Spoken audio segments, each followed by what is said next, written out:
We are here right now in Carbon Market, and I will be showing you this time the prices of vegetables and spices here in Carbon Market.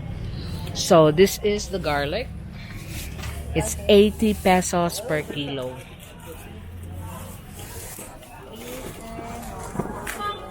Kuha na siya no, ka-Taiwan na garlic no. Taiwan garlic. And then the red onions.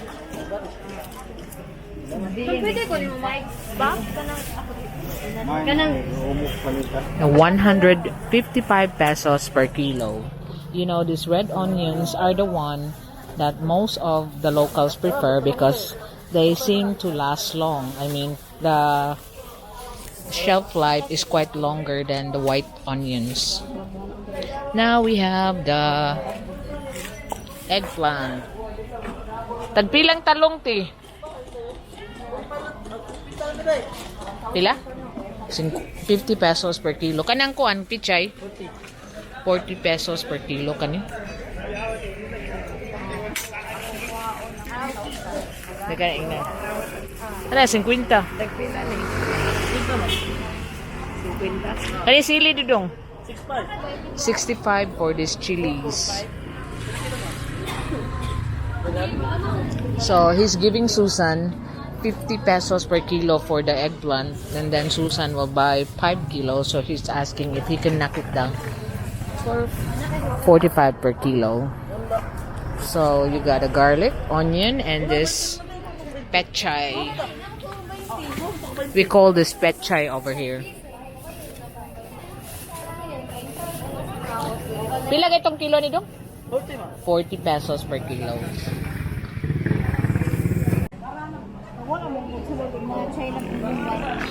So this is our local carrots. I was talking to the lady that's selling this. It's 75 per kilo for Cagayan, Mindanao, Cagayan de Oro. So it is now locally made, locally grown.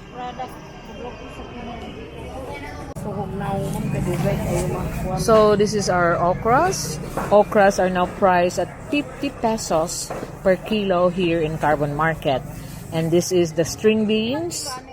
Our local name for this is batong. And in Tagalog, they call this sitaw. This is 40 pesos per kilo. And the Baguio beans.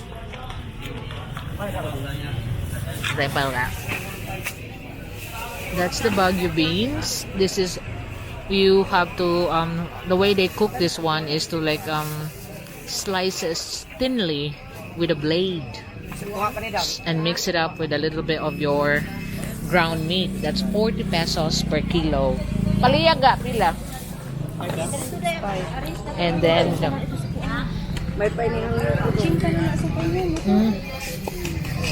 this is the better gourd, or otherwise known as ampalaya, 60 pesos per kilo.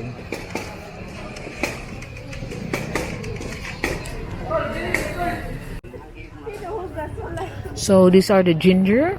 Ginger prices differs from 50 pesos, 40 to 30 pesos per kilo. So of course you can expect Susan will be going for the 30 pesos per kilo. Nagpilang gabi ti? Gabi day. 45? This is Taro. Day, jure ba gabi. Taro is 45 pesos per kilo. We call this gabi over here. Then ang sayuti, madam? Imo ni madam? Nag-cheese sa sayote. This is the chayote. It's 10 pesos each.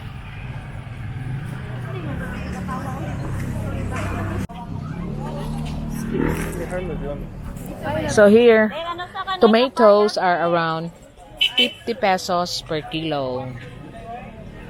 Then here is the, we call this salad chilies. Ilang ga?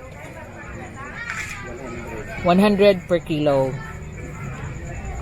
So that's we usually mix this with pancit or any meat in cooking or meat recipes. 100 per kilo. 170 ang cauliflower. 170 per kilo. Ang broccoli, madam?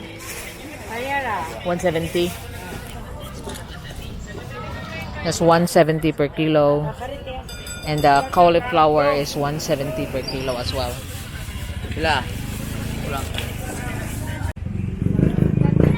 So these are squash. This is like pumpkins. And it's very popular in most Filipino households. These are rich in vitamin A. And this is only 14 pesos per kilo. And Susan, this is one of her best seller.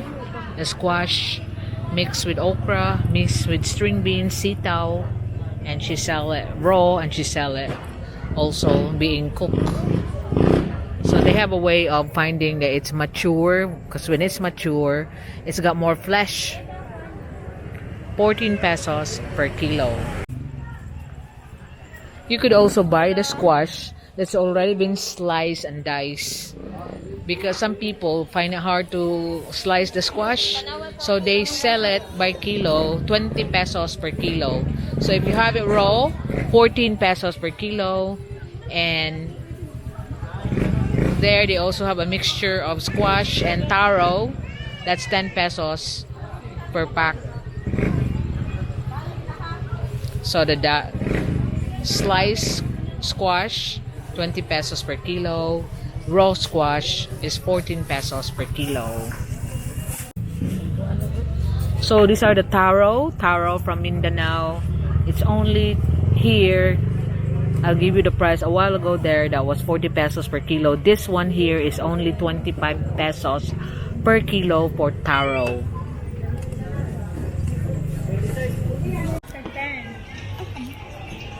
So apples, prices is 10 pesos each. That's the size of the apple. It's Fuji apples. And you got Satsumas, 100 pesos for how many kabuok? 9 pieces of Satsumas, or little oranges we call it here. And also here you got lemons, 15 pesos each for the lemons. They're actually from China. Ang imong grapes, ate? 150 per kilo for seedless niga. Seedless grapes. And here is our dessert banana. We call this lakatan. 40 pesos per kilo. There are several kinds of banana, and you can see there's another kind of banana. Yung saging nga, anong banana nga grade to? Bangan. No, bangan. Kani ba? Saging green. So there's our green dessert banana. Tagpilang kilo anis eh. And they are cheap because it's only 15 pesos per kilo. And look at the size of the thing. The only thing is they are easily get rotten once they get so ripe, and they are not, I think they're good for banana cakes. We call this bangan. So these are the pears, 25 pesos per kilo. So I'm just basically giving you what are the prices of the vegetables and fruit here in our carbon market. So these are the spinach. We call alogbato here. It's 40 pesos per kilo. This is also one of the popular popular dish of Susan is the spinach with a little bit of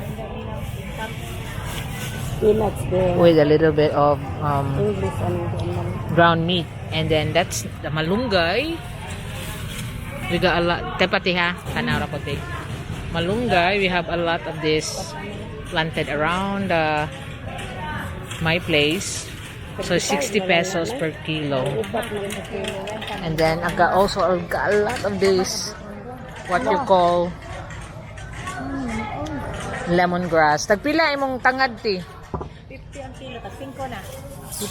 50 per kilo, and this is 5 pesos lemongrass. Saan man di naman takakitaan eh. Ano di? Iya daghan. These are the Chinese chilies, is popular with your mixture of vinegar and soy sauce. That's pilang kilo na dong?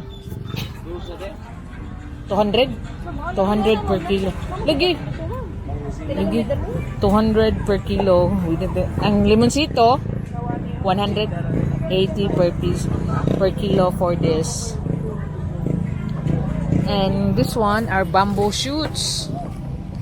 It's some side is got lights and others don't. Bamboo shoots. Tagpila sang kilo ana imong dabong lula?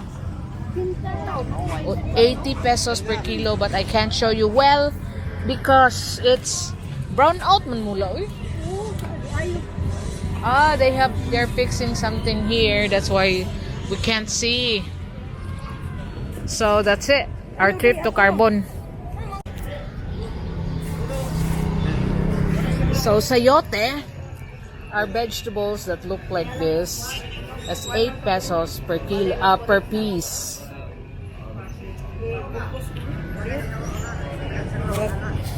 They also got 5 pesos is the cheapest I find for sayote.